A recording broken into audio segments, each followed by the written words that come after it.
All right, welcome back to the Board Drill Podcast. As always, I'm your host, Kyle. With me is my co-host, Matt. Tonight, we have a 2 or 3 time guest. I don't even know. He comes on all the time. I love it. Coach Cody Gardner from Corner Canyon High School in Utah. He's the DC over there. Coach, welcome to the Board Drill. Thanks for having me, man. Yeah, it's my second time on, right? Second time. I think we just talked so much. I can wear out my welcome, so it probably feels like 3 or 4, right? Like so. Well, I think we've been on so many Zooms together, which, by the way, if you're listening and Coach Gardner sends out a link for a Zoom, get on him if you're a defensive guy, especially. I mean, offensive guys can hop on too, but defensive guys definitely hop on and talk ball with that. But that's kind of what we're talking about tonight, right, Cody? Tonight, we're going to talk about whether you're a new guy or you're just resetting your defense and building from the base up. How would you do it? And before we started talking about that. Why don't you kind of start exactly where you were at? You talked about kind of deciding your foundation or your pedagogy, basically. Yeah. Just for the plug for those Zooms, guy I never met got on a Zoom early this offseason. Just got him a job in 6A in Texas. Yeah, it's awesome.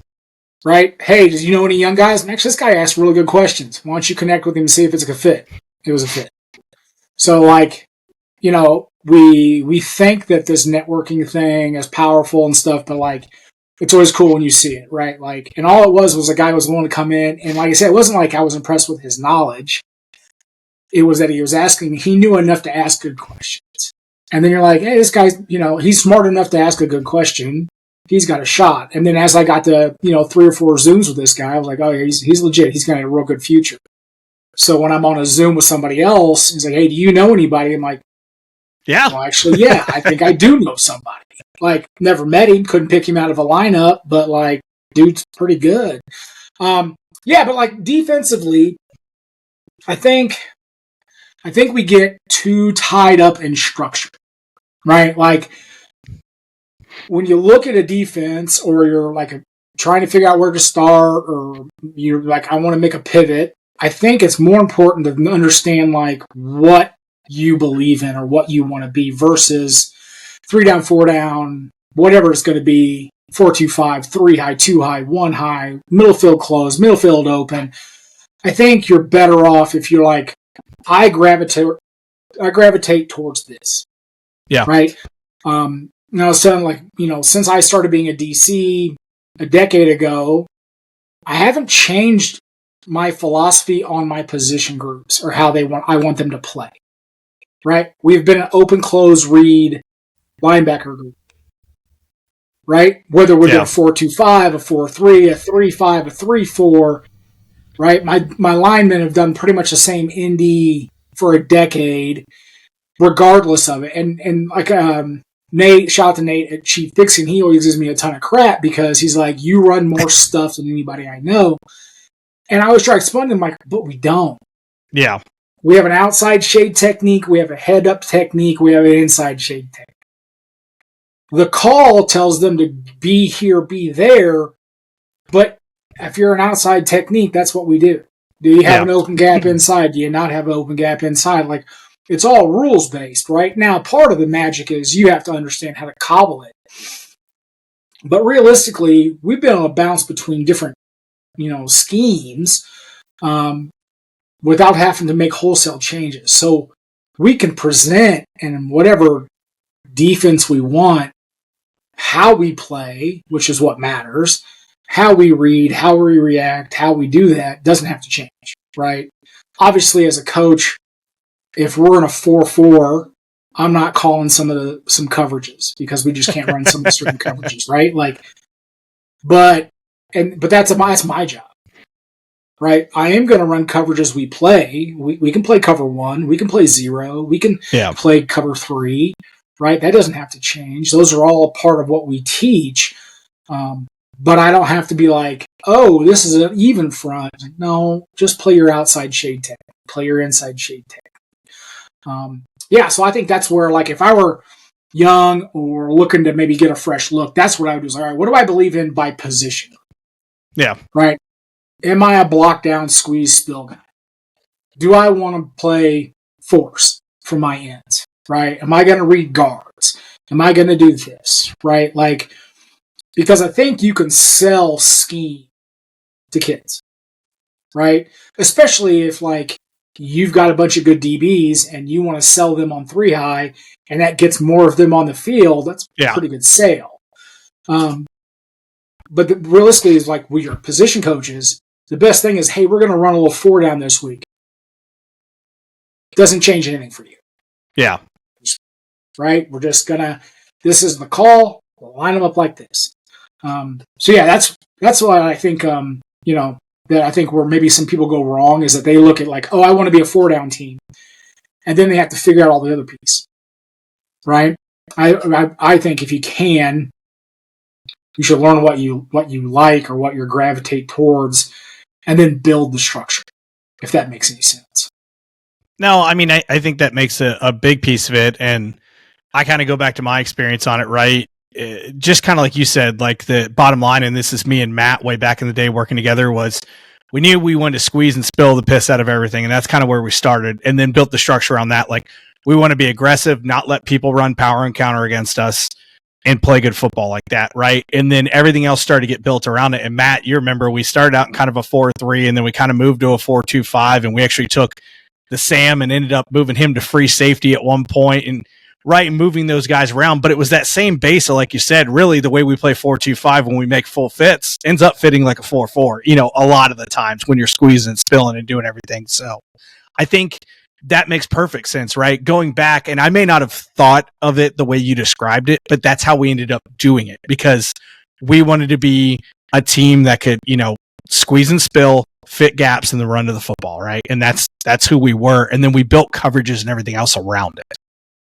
Right. Yeah, I think offenses do it inherently, right? Like the formation is facilitates what you want to be. You're not a team. You're not going to go double tight, double wing and think you're a spread team. Yeah. Right. So it's like, no, we want to play in space. We want to have quick game. We want to play horizontal. We want to stretch the field in all directions. Okay. Well, in order to do that, we have to get into these sets because, I believe in the long handoff to bubbles and screens. I believe in this, right? Like, okay, well then we better line up so we can execute that stuff, right? Doesn't mean you can't go double tight and still run your wide zone. Doesn't mean you can't do the stuff you still believe in, right? But it's like, for us to be where we want to be, it's because I believe in this series of plays or this set of plays with these constraints. And I believe in quick game or I believe in this or, it's also like our offense. We throw the ball down the field, like down the field more than anybody I've ever seen. We will consistently throw the ball 17 to 23 yards down the field. You better have some pass protection. Yeah. Right? And you better be like, look, I'll concede. I'll keep 6 in. I'll keep 7 in. Yeah. But what I'm not going to do is stop throwing the ball down the field. Okay, well, if that's your point, we want to push the ball down the field. We want to challenge defenses down the field. Okay, well, they start bringing pressure. You better have answers. Okay, well, then if we're going to do that, we need to have screens to slow down the rush. Or we've got to be able to get into these protections to slow down the things we're going to get. And so I think like our offense is built off that. Yeah. He believes in this. Okay, how do we do that? How do we protect that? Right? Like I think offenses do a better job of that. Right? Like, oh, we're an option guy. Cool. Like my first started coaching, we were an option team. And we ran out of like short pistol, right? Like 2x2. It was almost like flex bone, but it was 2x2. Yeah. But the first year we ran it out of the eye. We ran eye option, which was wild. Right? But we were an option team. So it's like, well, that year we had giant linemen. We had giant running backs. They were all slow, but they were big. And so we lined up an eye because we wanted to also then run power and ISO because we probably were more of a power ISO team. Yeah. But there was that whole option thing that we still wanted to do. The next year we got smaller and faster. So we're like, well, we still want to run option. We still want to run power and counter and all this stuff. So how are we going to do it? Well, we're going to run GT. We're going to hold the backside with speed option. We're going to run in power read to get that inverted look. We're going to run midline and veer off of orbit motion. Right. So it was like we were still the same plays, but now because that's what we believed in, but we had to make changes because we weren't 270 across the board. We were 180. Also, Matt, I'm curious. Matt, Yeah. can you hear me? Yeah. Yeah. Curious. Right now, we're kind of talking about offense a little bit, but right, what would you say your kind of offensive base philosophy is? I think I know it, but I'm curious to hear it. I was used to call it the smash mouth spread. You know, we're gonna give you the idea that we're a spread football team, but it's coming down to your throat, usually in the form of power or counter. Yeah, that's exactly what I thought. But yeah, one of my things, and this is a little bit like when I game plan, right? Like, so I go through I think I did this on Twitter. It seems like the O guys, they look at clips, then the game. I think defensive guys look at game and then the clips, just because it adds context. Like, why did he call that? Yeah, well, I need to know what's going on in the game. Versus, hey, what are their looks? I like this versus this look, and then they go back kind of and check. So I just think it's the worlds we live in. But one of the things that I like to do in my game plan is I like to, after I've went through, so I watch it as it's played, and then I ODK it, right? And I try not to take any notes, right?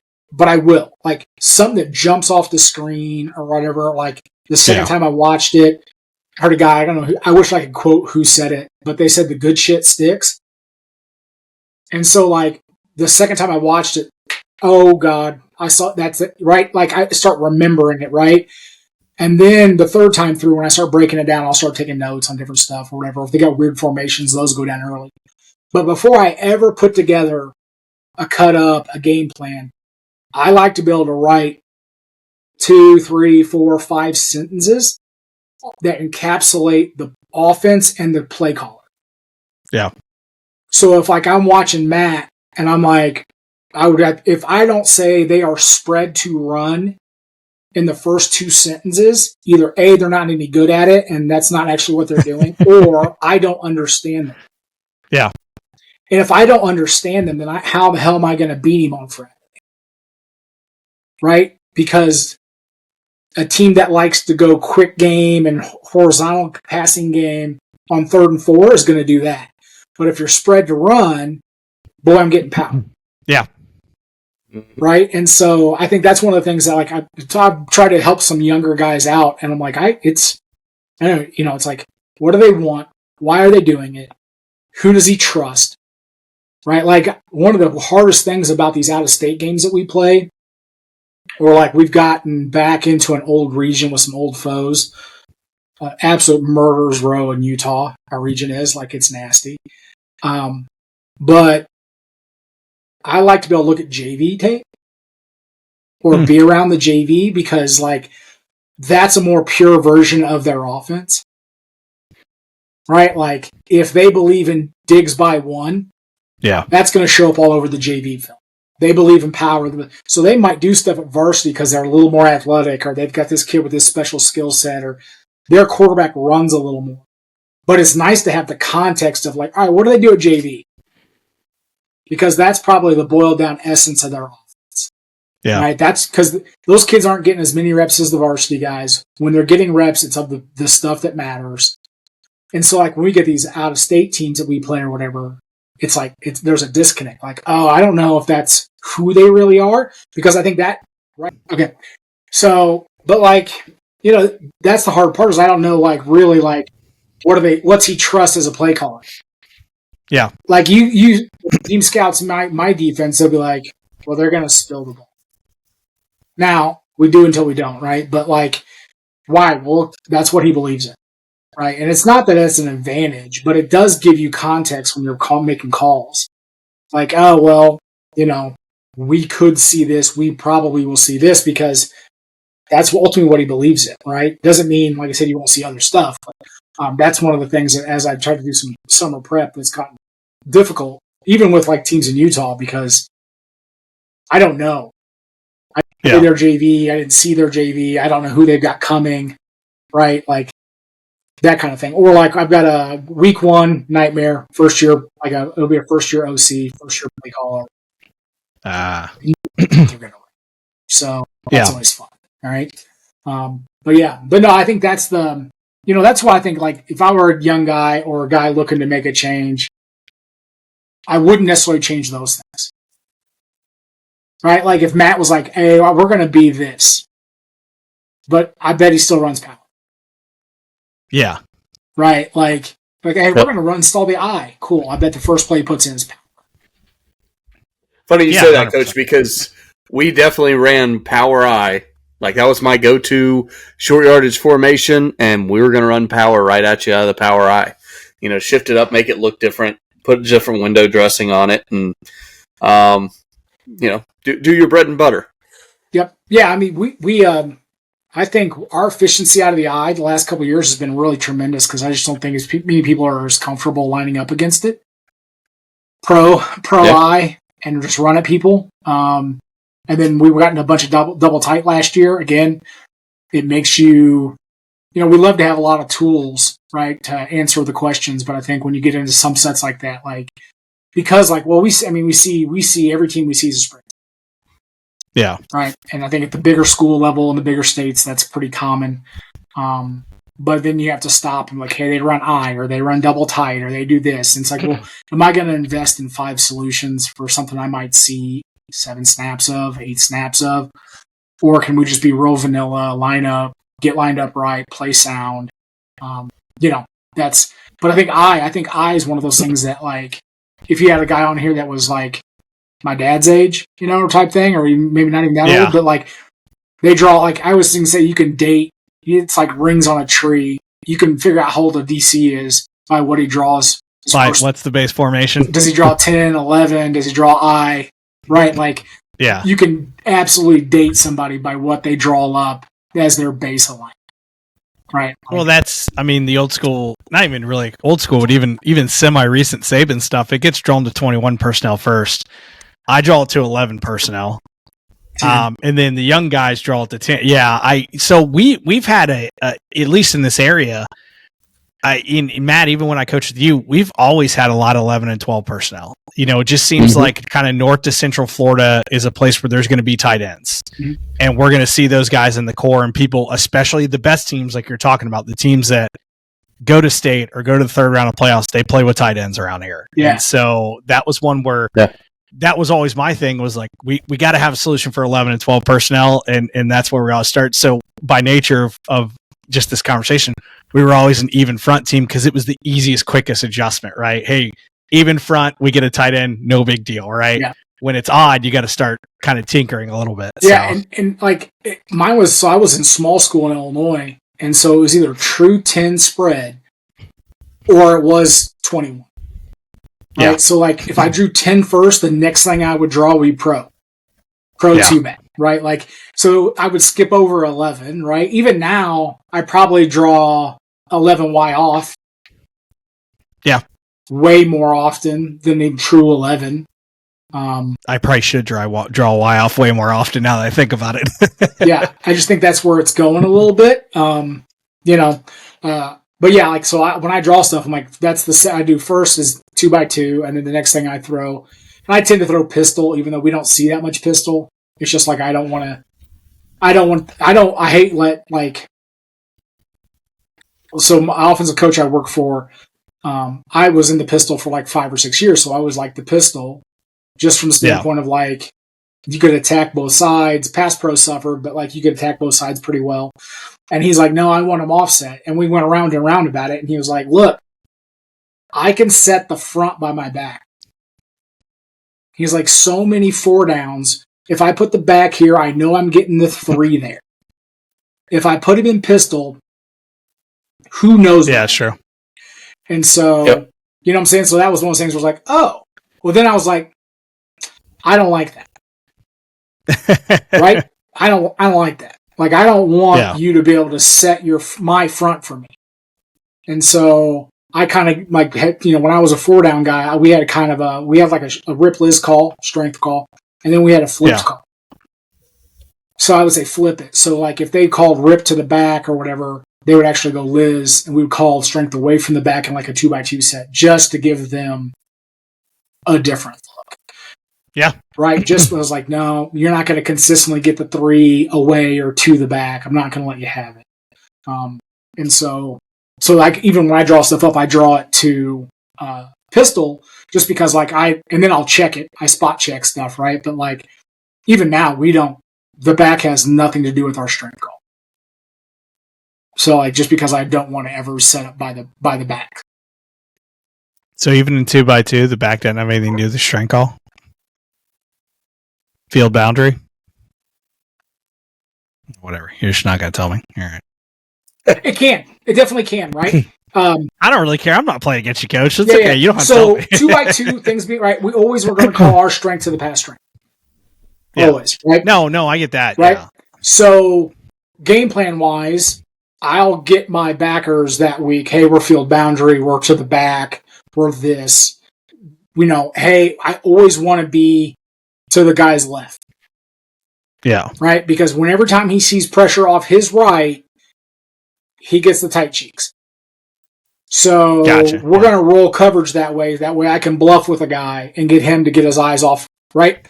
So there's things like that. But no, like by like book day one, there's no running backs in the count. And I don't hate the idea of that being like the 30 in trips and we should maybe bump our back. I don't hate that. I just not how we handle it in our reads. I'm trying to think.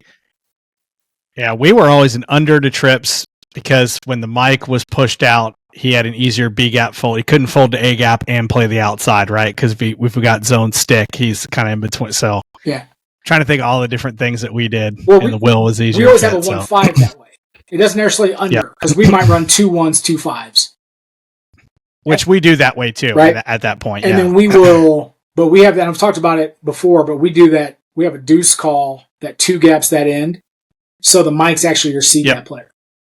Which is what we did as well. At times we would called heavy, which is the same thing, right? Yeah, because we're not. I was like, I'm not going to make squares you up. play the apex of 3 and then fold to the B. I thought that was a kind of a dickhead move. Correct. Well, that was that point when we played a lot of quote mini or stubby, and then in our area we started getting a bunch of zone stick, and one of the big teams in our area throws zone stick better than anybody I've ever been around. So then we would line up like we're in stubby. Then we would 3 buzz it and bring that guy back in just to, but we only really, I tell this all the time. I'm not a big strong rotation cover 3 guy. I'm a big weak rotation cover 3 guy. The only thing I use strong rotation cover 3 for is to fight stick. And I've kind of said, and I'm not saying it's wrong. I'm just telling you who I am as a person is like, people are like, oh, why do you have 3 buzz? I'm like, to go against stick. And they're like, what else? I'm like, that's it. That is it. No, but that's what we're talking about, right?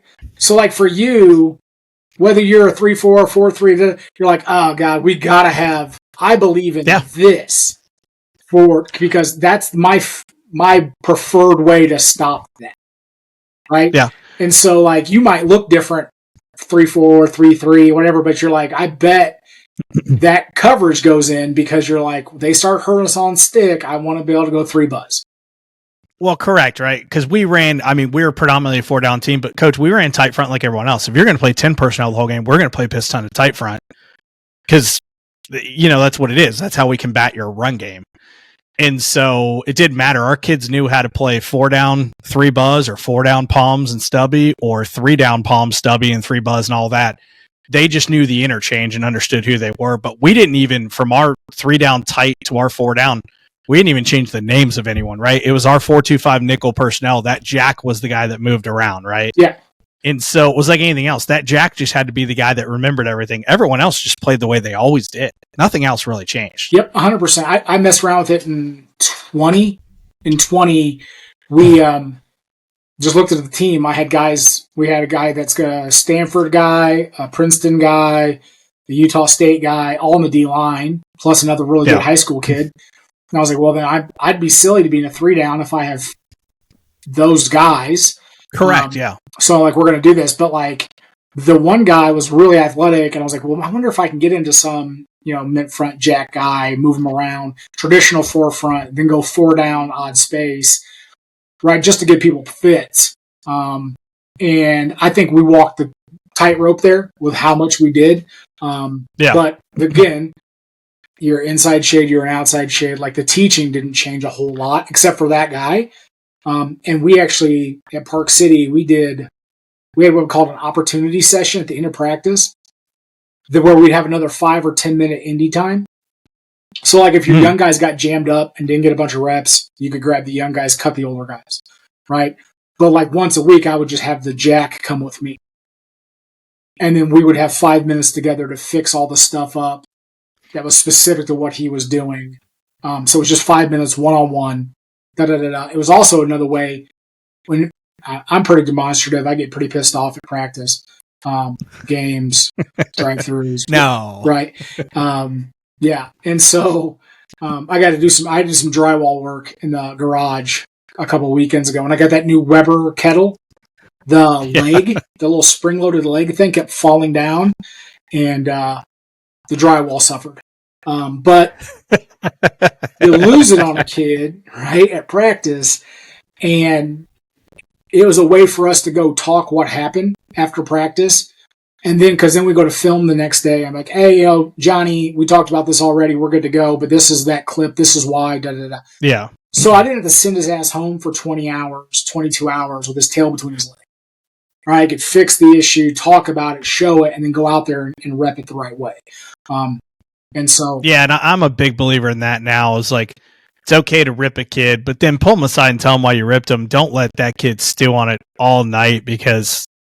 like any of us, when we think we're getting bad news or something, that'll bother you up. You won't sleep that night. He'll be garbage the next day. Yeah. So it's a good point. I had a D-line coach in Park City, Jason Miller, giant teddy bear of a man. But he would give the kids Starburst.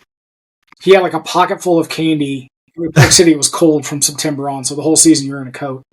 And he would I would chew some kid's ass, and he would walk over and unwrap a Starburst on the way over, and then just slide it into their palm like there was a maitre d'. He'd just break them off a little bit of candy and keep on walking.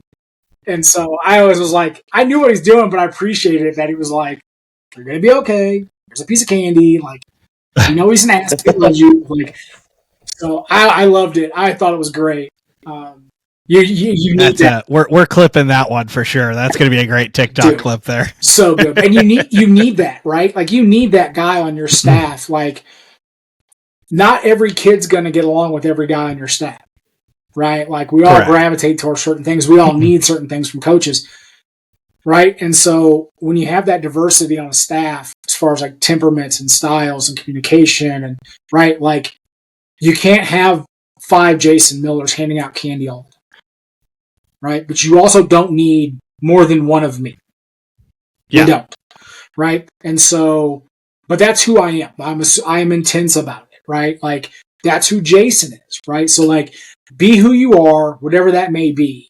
But as a coach, as a coordinator, as a head coach, you have to be, like, cognizant of the global aspect of your coaching staff. And Jason was check the thermostat, coach. Huh?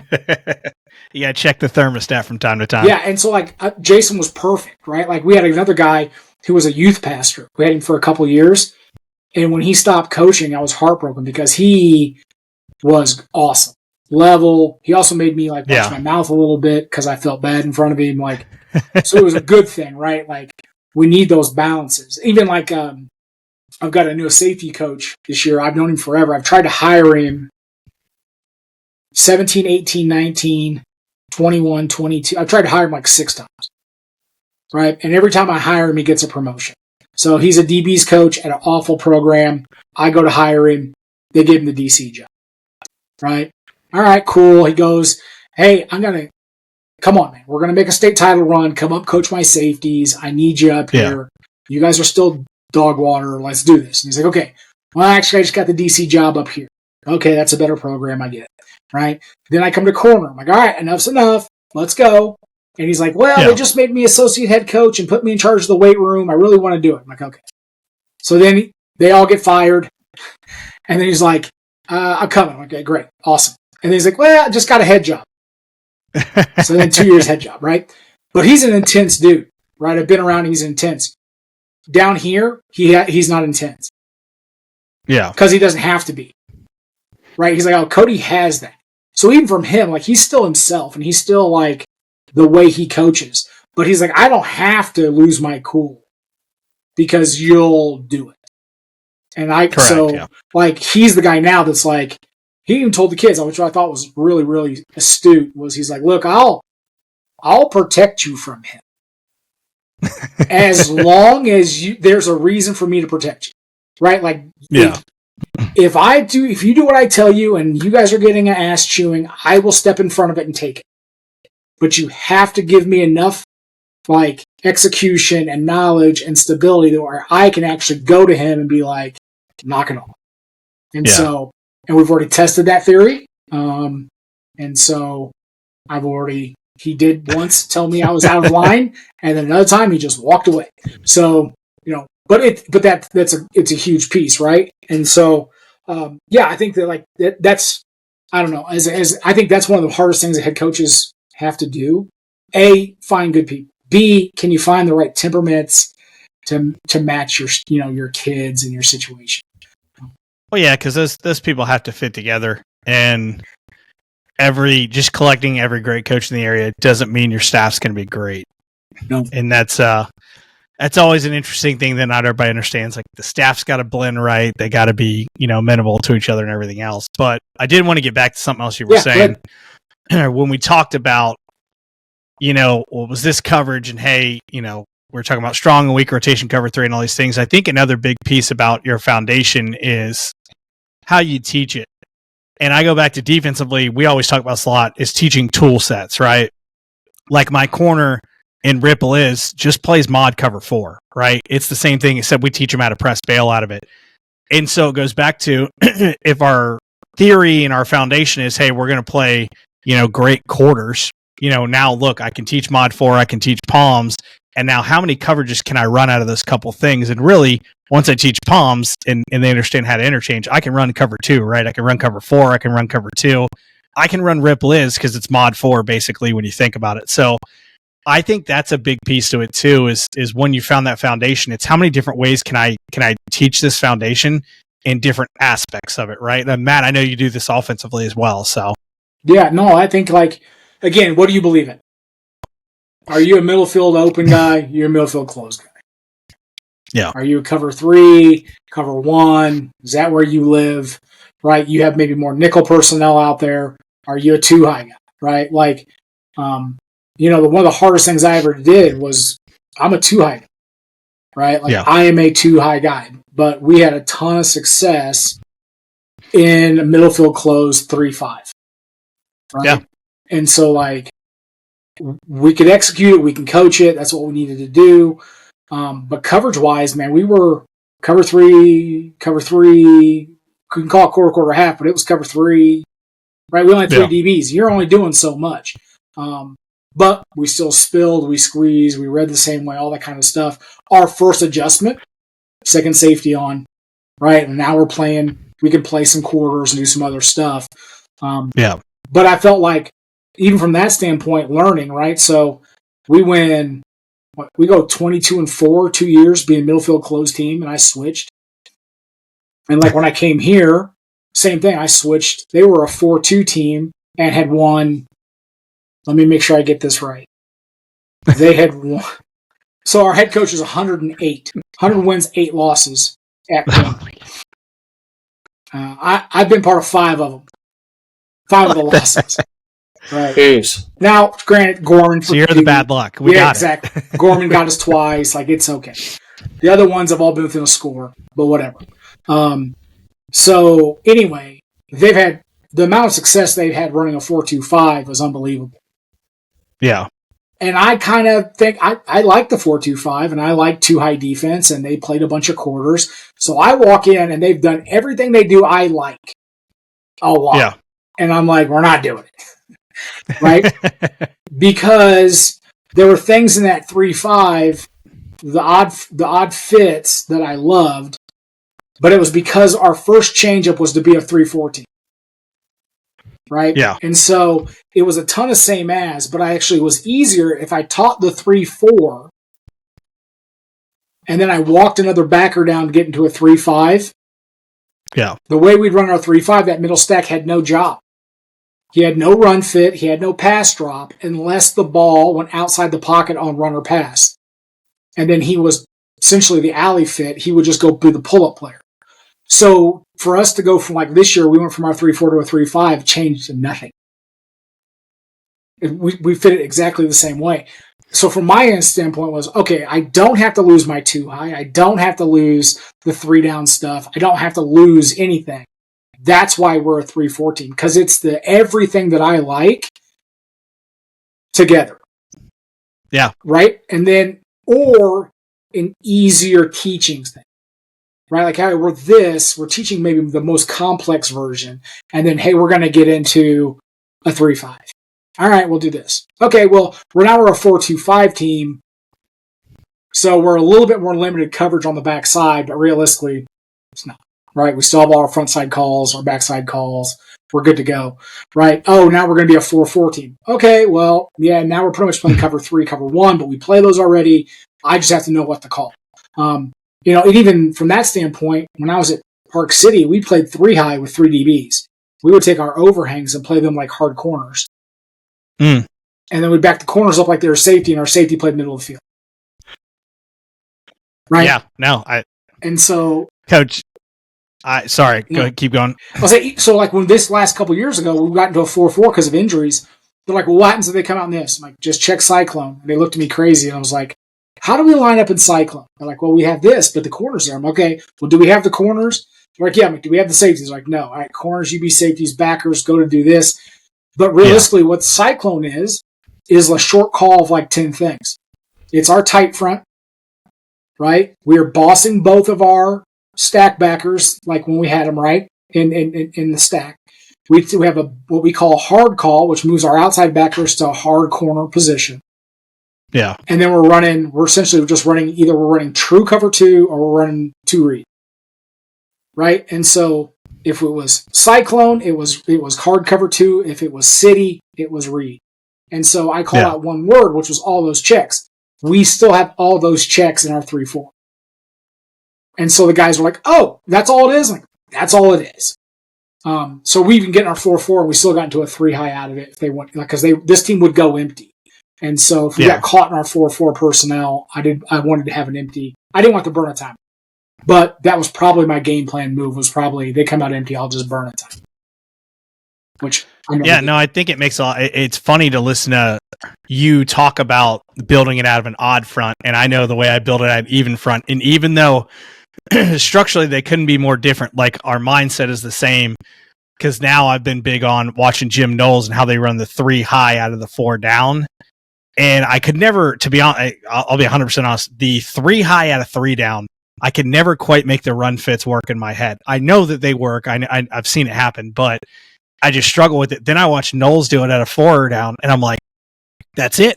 I know exactly what I would do now. I do this and this, and just like they did it. And so now I'm like, man, we could incorporate the 3 high. We can just move our nickel to the middle safety. He's a good run fitter anyways, and play him like the Downs kid. Whoever I've ever had is nowhere near as good as Downs. So let's go ahead and get that out of the way.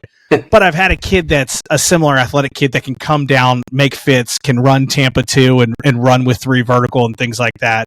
Or we could just play cut cover 2 coverage, right? And forever the 3 high, I was like, I love it, guys. I love it. I can't make it make sense until I saw someone do it with 4 down. Now I'm like, it's completely unlocked. Yep.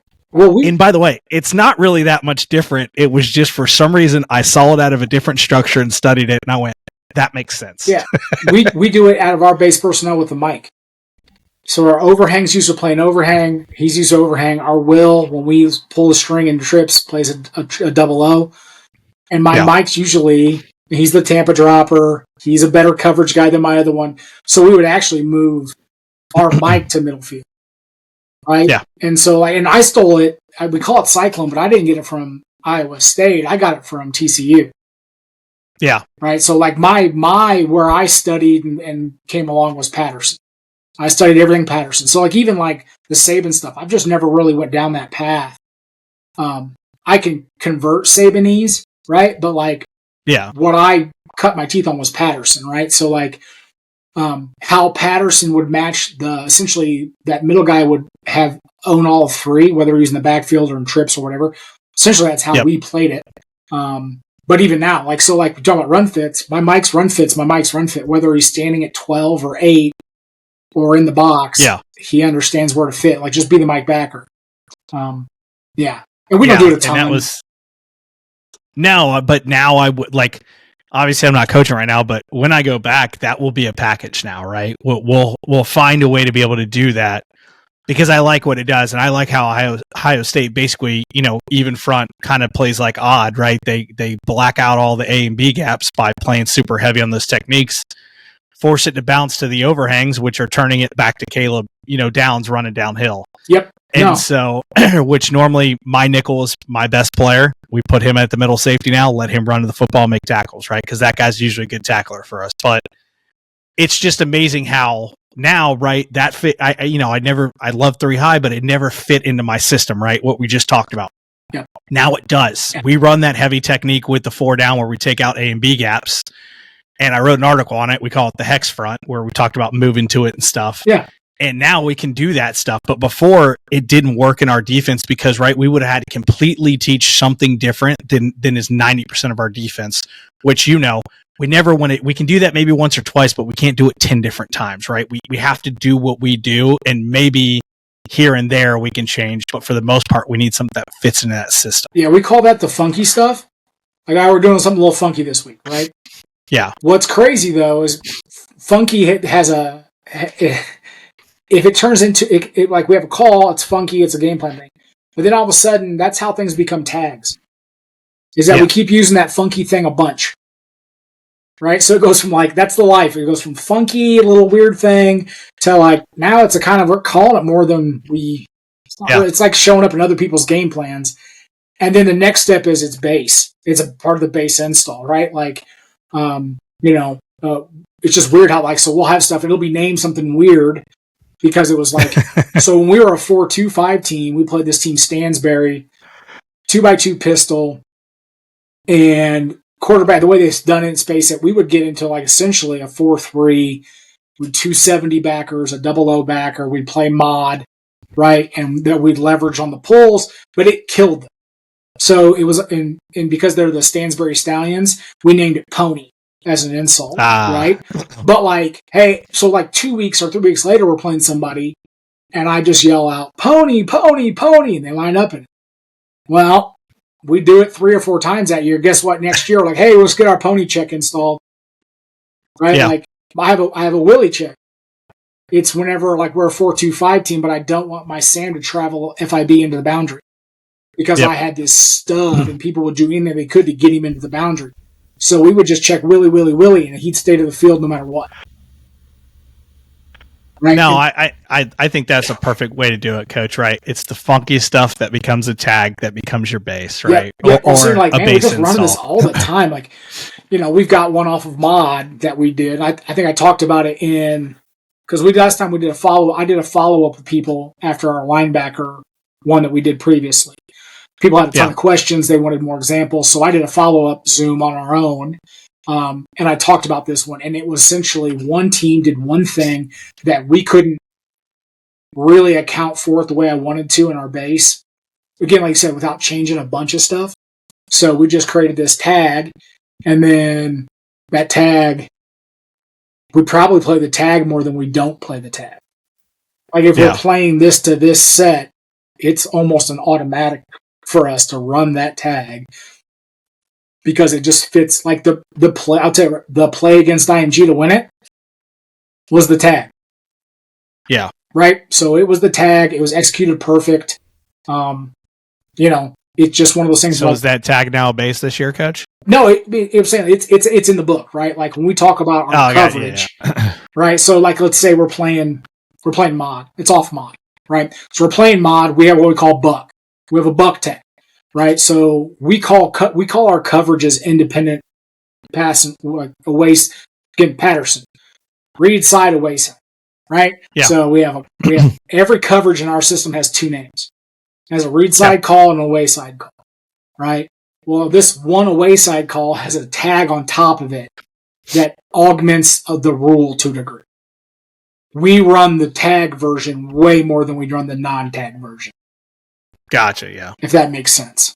Why would we not want to do that?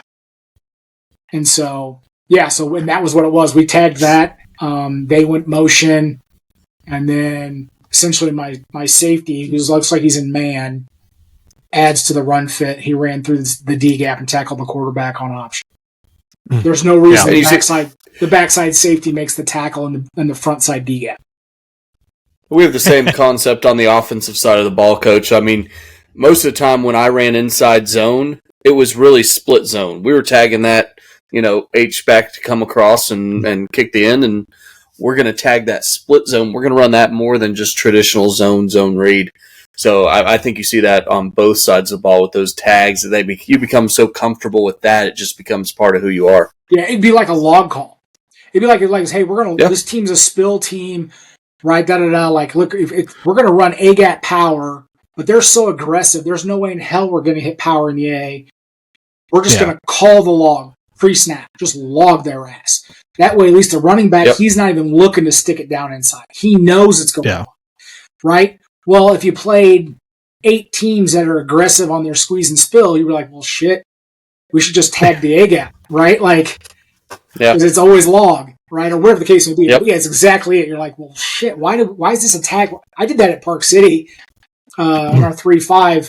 If our the rule as I learned it was the wall of 2, face of 2 player in our cover 3. But that's because the rules were invented when people ran wings or tight ends. We were seeing spread. It made no sense, right? So they would give an exchange call for the stack backer to tell the overhang that he had the wall of 2, face of 1. My face route, my under route was still mine, but he would wall in for me. So I was like, why would I want a tag that's 80% of our snaps? So we made the tag the other way. If we had a guy tight to the box and the overhang's like, I can't wall him, he's inside of me. So we would make that exchange, right? And so that's why, like, even 2GOG, when I started that back in Missouri, most people run it as a tag. I wanted to live in it, so I would tag out, right? So it's like, well, I don't want to give the same tag every down. I might as well just build a tag for when I don't want you to do it. But no, that's exactly what it was. And so now, like, we run that more than anything, and that didn't exist until week 9 in 2022. Didn't exist in our book. And then by the state title game that year, week 14, we ran it probably 70% of our calls. Yeah. Wow. Now I'm trying to go through in my head now and think of like certain like when we run bracket coverage, we do the Jimmy Pony stuff. And so the kids just know that tag goes to that cut. So I'm trying to think, a lot of time our tags go with coverages up front. So they know that, hey, like, we don't have enough guys to fit this, so we got to cancel out some inside gaps. Yeah. So we call those echo checks. Yeah. Right? Like if I yell out boss, right? Like boss. I actually don't need to yell out boss for really anybody, right?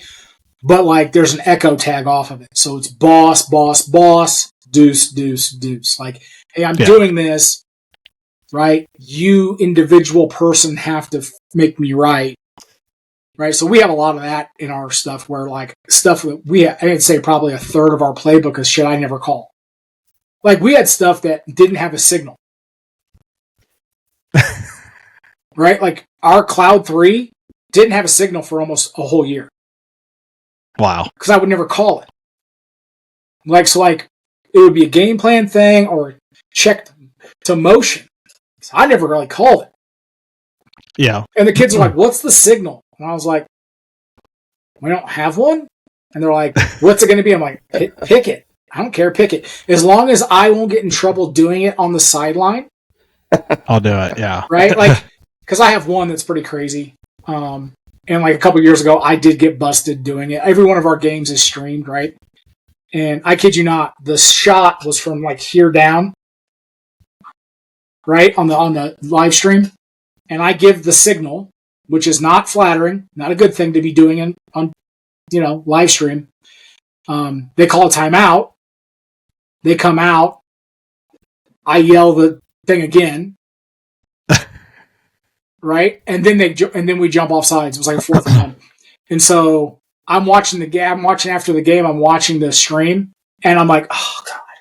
And my wife's like, "What are you doing?" And I was like, shaping the young minds of future leaders of America. Like, she's like, what? And I'm like, yeah, that's not I always joke, it's not a JV friendly call because like you've got 12 people in the stands and you yell out Well, I'll just tell you, it's called D's Nuts. Yeah, no, that's what I figured it was. Yeah, it was D's Nuts. And so if at a varsity game, you can yell it out, no big deal. 12 people at a JV game, 3:30 in Utah. And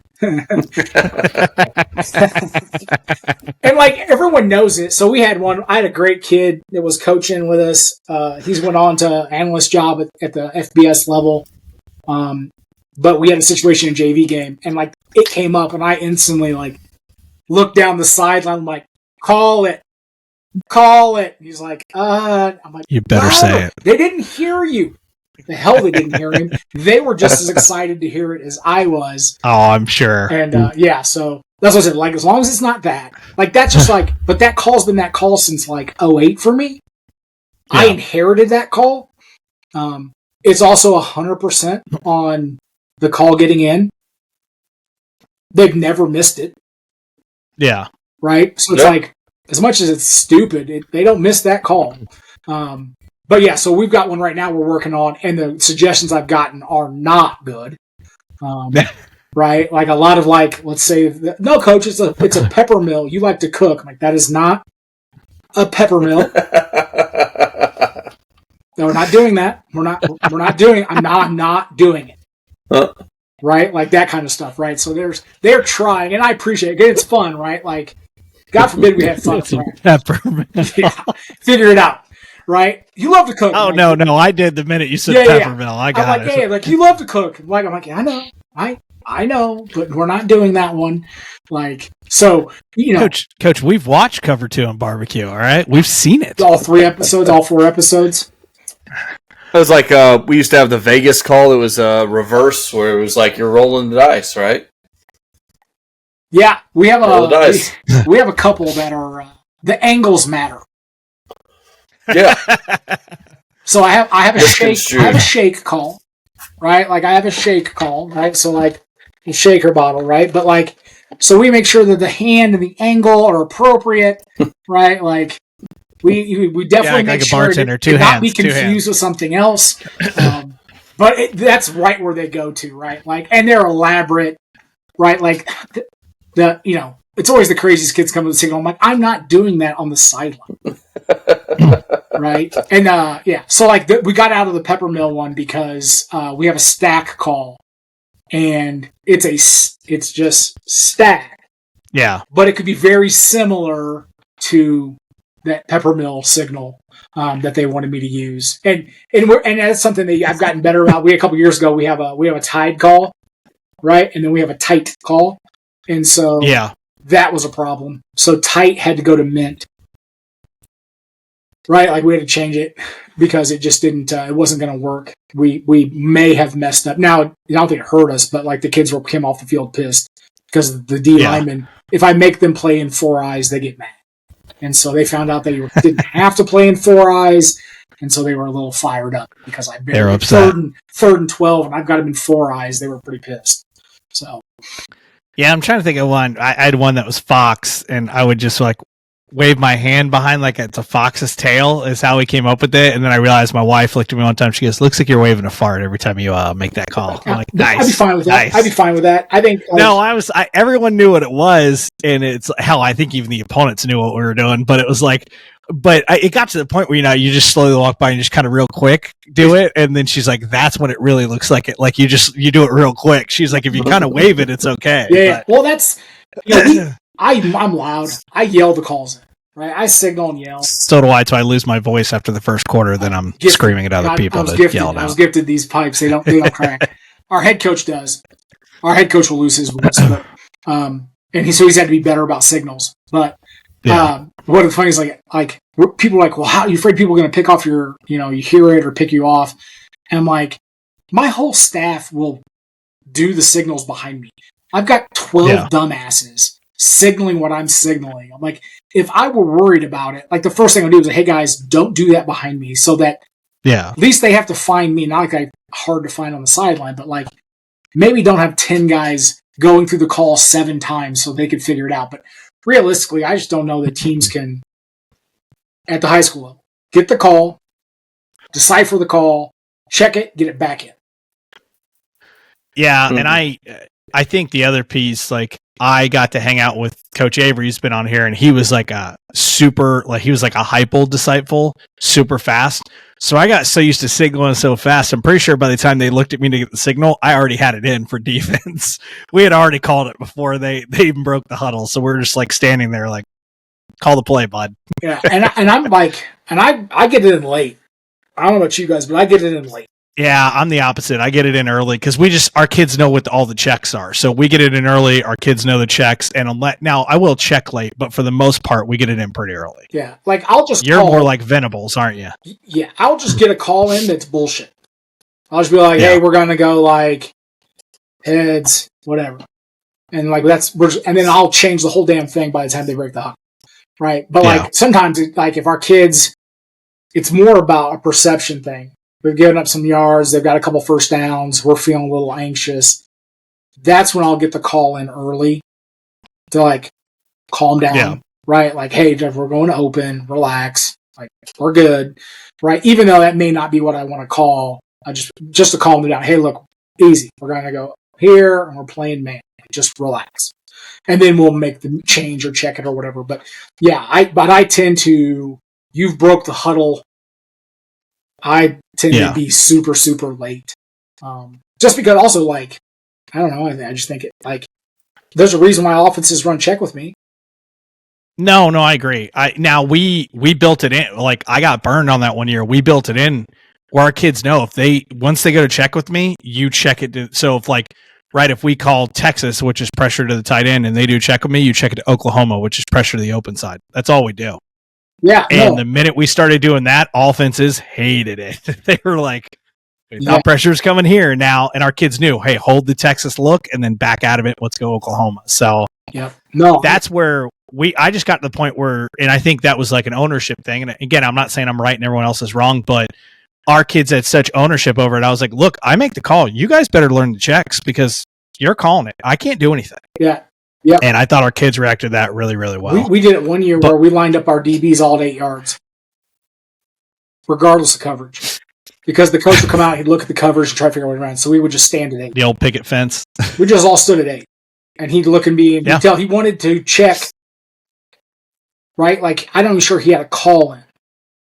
Yeah. Right, where they line up and then I'll check it or I'll make the call, and he would line up and see that, and they wouldn't know. They'd move and do whatever, and we had our checks down. We knew what we wanted to do coverage-wise, but we wouldn't move. And so that messed with him a ton. The only thing I did was sometimes late into the boundary when it's like on our sideline, like we ran so much split zone coverage that I would just change the corner and the safety to that side because it didn't affect anyone else. So I'd call like a really late corner blitz or something because it affected no one besides the corner and the safety, especially if they're single into the boundary. I'm like, hey, let's go Cobra. Let's go. And I come with the safety and give him a quick signal. No one else would know it's Cobra on the damn field. Well, it's like here we go. I think Jerry Gordon only calls trips. So when he signals his play in or whatever, he only calls the trips coverage. Yeah. Because when they get 2x2 or whatever, they're like, we're gonna play palms. Or we're gonna play that is the check. 2x2, you're running palms. I don't want to hear shit. But he might be like, hey, we're running this, we're running this, we're running this. So he would signal in just the trips call. And then they would automatically get out of it. Right? Yeah, I thought that was like, for him, that made sense because they were so like, they didn't play other coverages to 2 receivers. Right? So if they came out and trips, that's all he needed to call. Yeah. Which I think it's pretty, that's a quick way of getting it in. I've never done it. Like I said, that's not. We've done, sometimes when guys have a dude, we would just call match, like we're striking a match, and our kids knew based on where their dude lined up what coverage we were going to play.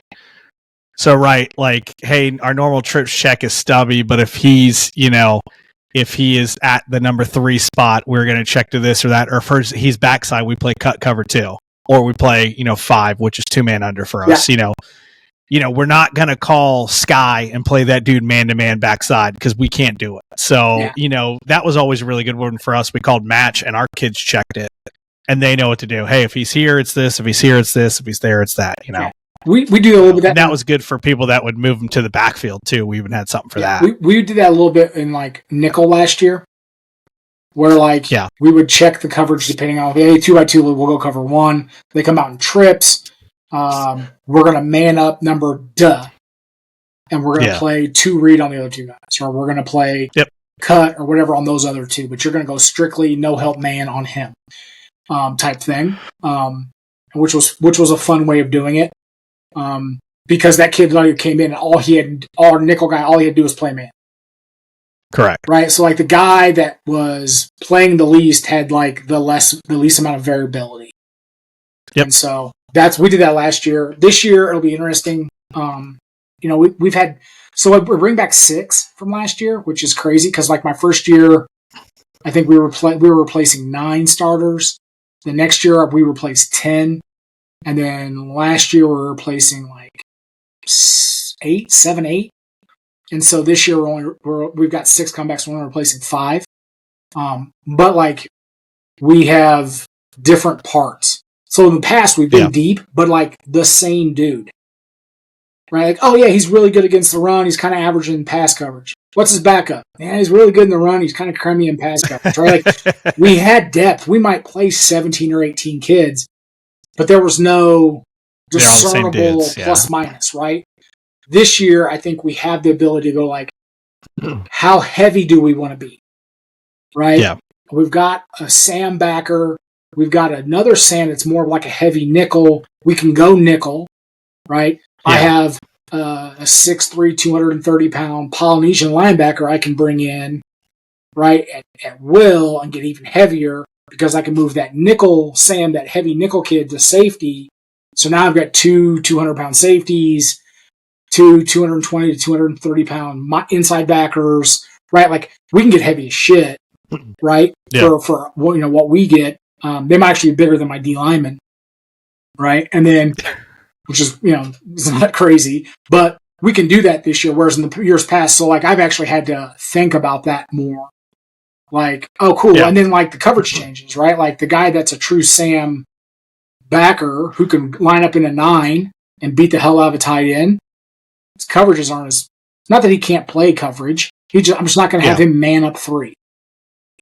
Whereas the other kid, I wouldn't want him living in a 9 tech, but he can man up 3. Yeah. Right, and so that's been a cool thing because you'd think at a school our size with our roster size, like that would be something that I would have had a chance to do so far. But like in the first 3 years, we really haven't. We've been deep, but it hasn't been like this is a different chess piece. No, it's the same damn piece, just a little bit different. Yeah. Right, same name. His name's Jackson. His name's Jackson with an X. This is Jackson with an X and an S. His name is Jackson with a C and a K. Right, like that kind of thing. So that's now. I have years where we play nickel, and then there's years where we play thunder and lightning, which are versions of nickel, right, with the heavy nickel or the light guys. So I've always said that. I was like, it depends what kind of packages we have this year. We may have 14 different sub packages. We may have 2. Yeah. Yeah, exactly. We'll see who shows up, all right, on the first week of summer, and we'll figure it out then. Yeah. So it's been fun to see that, right? Like, all right, cool. We can get kind of 3 safety bodies out there, but we don't have to, like the kids were super physical, so I don't have to worry about run fits. We're like, if they come out in 11, we don't really, it's not good for us. In years past, that'd been the case, right? Like, I don't know if I like it. Well, this year it's like, it's not the case, which is fun. That's what I've been doing this offseason at time. Right. Yeah. No, I think it's good exercise. Yeah, and like we were talking about, like the way the game fits, right?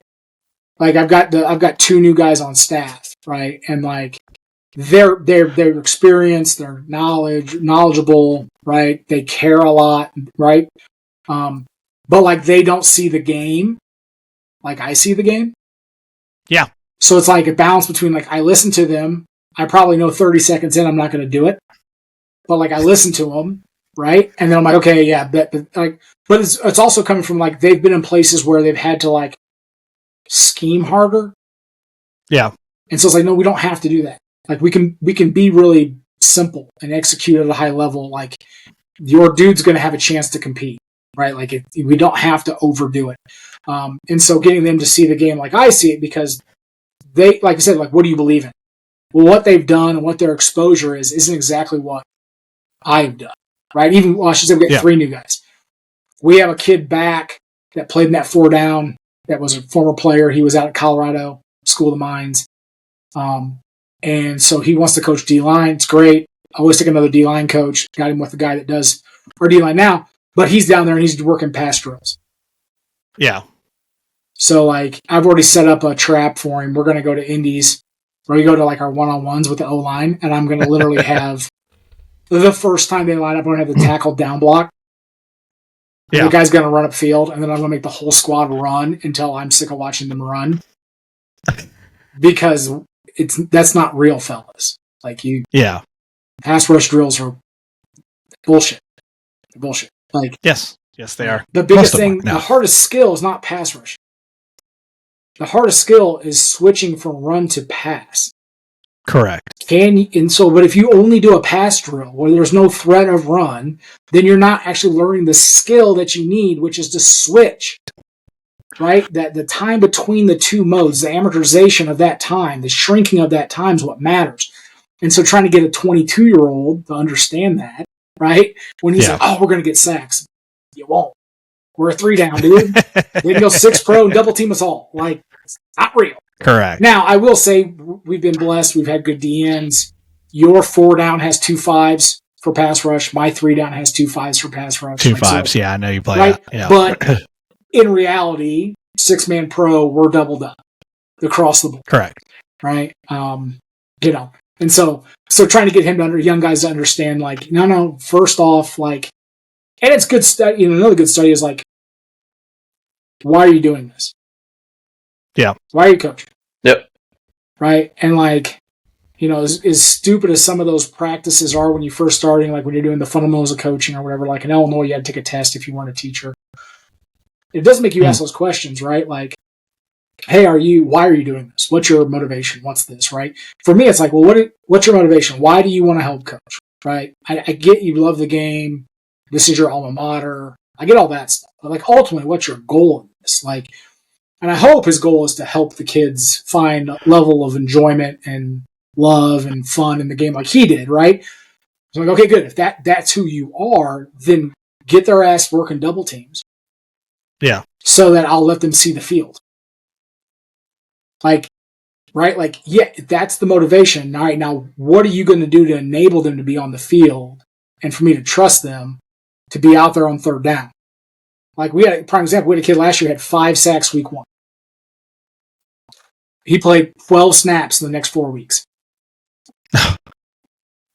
Damn. We had scored a bunch of points. They were only throwing. He's 6'7" and athletic. Go get him. Yeah. Right? The next week we go against a 12 team. One tight end 6'6", 260. The other one 6'5", 240. They have 3 D1 O linemen. Right? They have a 6'8" kid that can come in and they can get into 13. Bubba, your swim move's not going to work a whole lot. Yeah, this ain't your game, buddy. Right? IMG doesn't care that you're 6'7" and got 5 sacks week 2. Or week 1, week 2. Correct. Right? He's going to Alabama. He's not scared of you. Right? Like, and so it was like, trying to get a sophomore to understand that, hey, it's going to be embarrassing if you finish the season with the same amount of sacks you had in one game.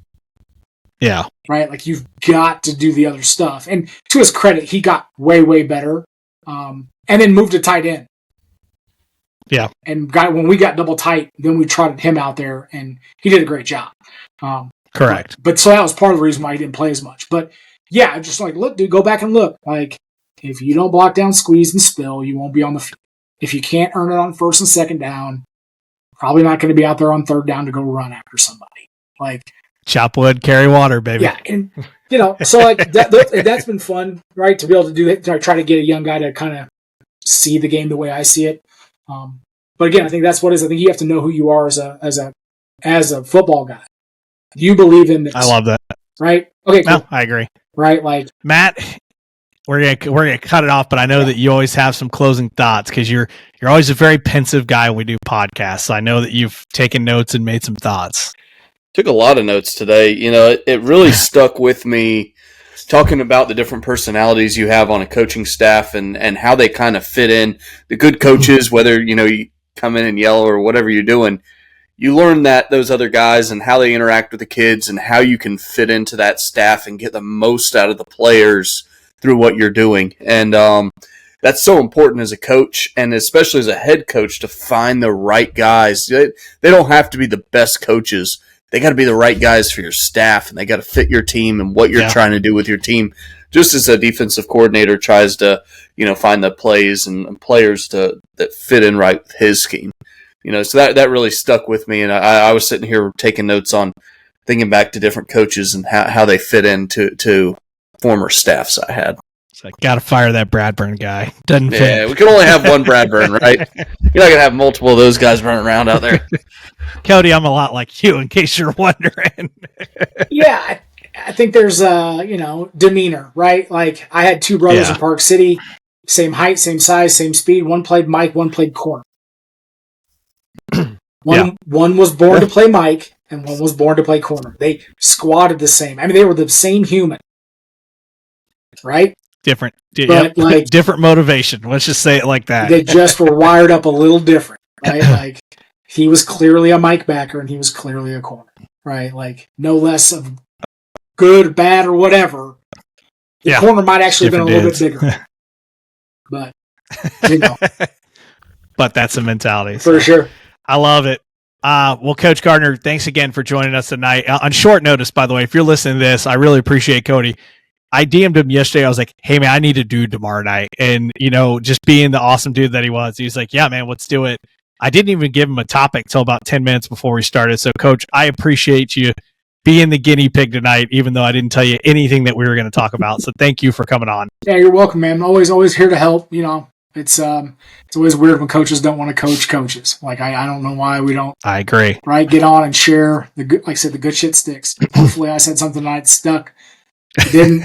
Sorry. Next time, listen to me on 2X. Whatever it is. But hopefully, I gave you one thing worth of time. Love it. I appreciate it, Coach. Thanks again for me, Matt, and Coach Gardner. We'll see you next week on the Board Drill Podcast.